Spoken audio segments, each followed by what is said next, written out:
అధికారంలో ఉన్న పార్టీ లీడర్లు బయట దేశాలకు పోయి మా దేశం ఇట్లున్నది, మా రాష్ట్రంలో డెవలప్మెంట్ ఇట్లా చేసినాం అని చెప్తారు. కానీ ప్రతిపక్షంలో ఉన్న పార్టీ లీడర్లు మాత్రం సొంత రాష్ట్రంలో ఊరు తిరుగుతారు. సర్కార్ ఇట్లా మోసం చేస్తున్నది, అట్లాగని చేస్తున్నది అని ధర్నాలు చేస్తారు. ప్రజలను కూడగట్టి సర్కార్ను కదిలిస్తారు. కానీ కేటీఆర్ మాత్రం మాకు అధికారం ఉన్నా లేకున్నా తెలంగాణ డెవలప్మెంట్ గురించి దేశాలు చెప్తామన్నట్టు చేస్తున్నాడు. Did you all know that the world's largest lift irrigation project, the world's largest, not India's, is actually in Telangana, and it was completed in a span of just 4 years. That was done in my state in about, from 2015 until 2019. Did you also know that the world's largest campus of Amazon, which I'm sure all of you use Amazon quite frequently, did you know that the Amazon's world's largest campus is not in Seattle or the US, but in my state, Telangana, in Hyderabad? Did you also know that the world's largest innovation campus is actually in Hyderabad? It's a place called T-Hub, and the campus itself can actually accommodate more than 2,000 startups. But more importantly, it also has multiple other facets, which I'll quickly touch upon. Did you all know that Telangana is home to 1/3 of world vaccine production? Not India. 1/3 of world vaccines are produced from my state, my city. And did you all know also that not only Amazon, but if you look at the top 5 most valued tech companies of the world, all of them without an exception have their largest campuses outside of their headquarters in Hyderabad, in Telangana. రాజకీయమైన రచ్చకెక్కుడైన Telangana తర్వాతనే తెలంగాణను తెల్లగా చేసుడే మాకు ముఖ్యం అన్నట్టు మాట్లాడతారు కదా BRS పార్టీలు. అగో అన్నట్టే మా తెలంగాణ ఎంత గొప్పదో తెలుసా అని ఇంగ్లాండ్ దేశంలో ఉన్న ఆక్స్ఫర్డ్ యూనివర్సిటీ వాళ్ళకి చెప్తున్నాడు. మా కాడ ప్రపంచంలోనే అతిపెద్ద లిఫ్ట్ ఇరిగేషన్ ప్రాజెక్ట్ కట్టినాం, అది కూడా ఒక్క 4 ఏళ్లలోని. మా కాడ ప్రపంచంలోనే అతిపెద్ద ఇన్నోవేషన్ టీ-హబ్ అనే సెంటర్ ఉన్నది.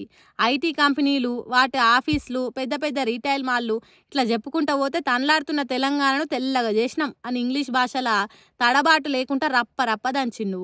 మాటల నడమిట్లా ఇక్కడ బెంగళూరు వాళ్ళు ఉంటే జర మమ్మలను మాఫ్ చేయండి, ఎందుకంటే మిమ్మల్ని ఐటీ రంగంలో దాటిపోయినందుకు అనగానే అందరు నవ్విండ్రు.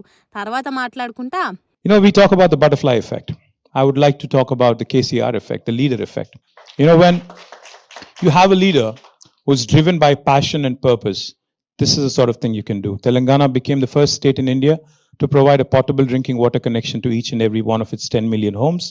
It has lifted water from about 80 meters above sea level all the way to 618 meters and built the world's largest lift irrigation project. In the process, it also became number 1 state in inland fisheries.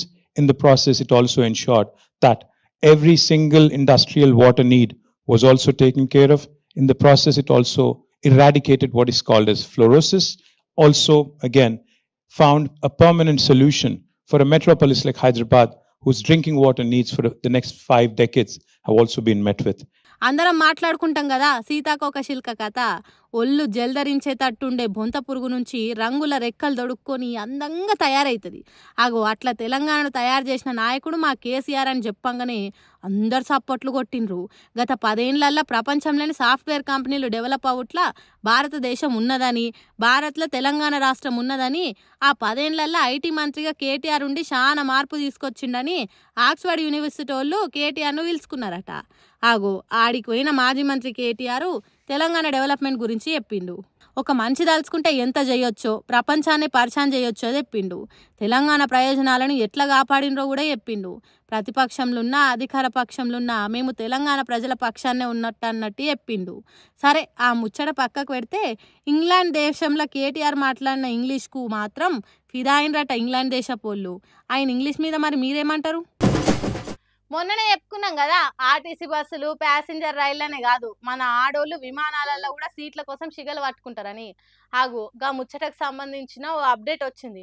అదేందో ఒకసారి చూసి ఎందుకు seat కోసం కొట్లాడుకోవాల్సి వచ్చింది అనేది తెలుసుకుందాం పాండ్రి. ఈనేటోడు ఉంటే చెప్పేటోడు ఎన్నైనా చెప్తాడు అన్నట్టు, చూసేటోడు ఉంటే దేన్నైనా నమ్మవచ్చు అన్నట్టే చేస్తున్నారు కొంతమంది కొంటగాళ్ళు. మొన్న విమానంలో పోకుండా ఒక ఆమె ఈ రంగం ఆడిందని చెప్పుకున్నాం కదా, అగో అది ఉత్తముచ్చటేనట. శంకిని తిరిగా మొగోళ్ళ మీదకే ఎగబడ్డదని చెప్పినాం కదా, అగో అది ఫ్రాంక్ వీడియో కోసం అట. నీ ఫ్రాంక్ వీడియోలు మునిగిపోను. ఏందిరా అయ్యా మీ వల్ల దేశానికి ప్రయోజనం అన్నట్టు చేస్తున్నారు కదరా.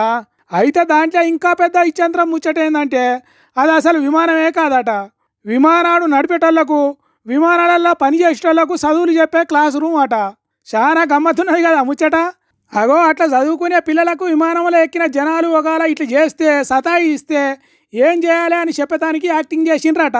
ఆ యాక్టింగ్ చేసిన వాళ్ళు ఇన్స్టాగ్రామ్ ఇన్ఫ్లుయెన్సర్లట. ఫ్లై హై ఇన్స్టిట్యూట్ అనే సంస్థలు వీళ్ళను పిలిపించి పిల్లలకు పాఠాలతో పాటు ఫన్ కూడా జనరేట్ అయ్యేటట్టు చేసిండ్రట. వాళ్లకు ఫన్ వచ్చిందో లేదో మనకు తెలియదు కానీ దేశం పబ్లిక్ను మాత్రం పరేషాన్ చేసింది ఆ వీడియో. ఈ తాత చూడండి మ్యాజిక్ ఎట్లా చేస్తున్నాడో. అట్లా మ్యాజిక్ చేస్తా అంటే ముందటి సీట్లో కూర్చున్నాకు కోపం వచ్చి లొల్లికి దిగిందట. ఆ వీడియోనే మనం ఇంతకు ముందు చూసి విమానంలో సీట్ల కోసం కొట్టుకునుడేందిరా. టికెట్ మీదనే ఎవరి సీటు నెంబర్ వాళ్ళకు రాసి ఉంటుంది కదా. ఆర్టీసీ బస్సుల సీట్ల కోసం కొట్టుకున్నట్టు విమానంలో కొట్టుకునుడేంది అని మస్తు పరేషాన్ అయినాం. ఏందో ఏమో కానీ ఈ ఫ్రాంక్ వీడియోలు చేసుడు సురువు అయిన తర్వాత ఏది నిజమో ఏది అబద్ధమో తెలియకుండా అయింది. ఇటువంటి వాటికి అడ్డుకట్ట వేయకుంటే దునియా ఏమైపోతుందో ఏమో పోరి.